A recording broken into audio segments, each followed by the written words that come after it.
Sisyphus was a king in Greek mythology known for his cunning and deceit.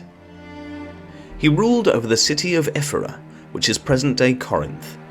As the story goes, Sisyphus was famous for his wit and trickery, often using his intelligence to trick both mortals and gods alike. However, his cunning also led to his downfall.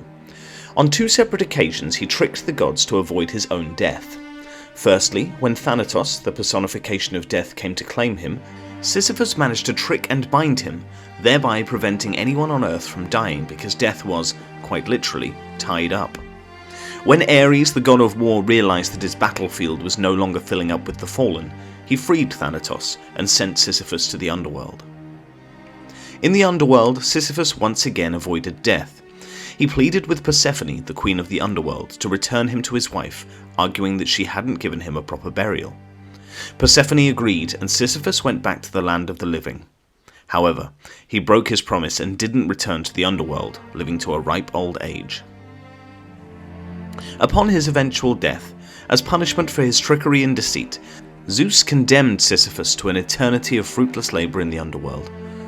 His task was to roll a massive boulder up a steep hill, but each time Sisyphus neared the top, the boulder would slip from his grasp and tumble back down the hill, forcing him to start his labour anew.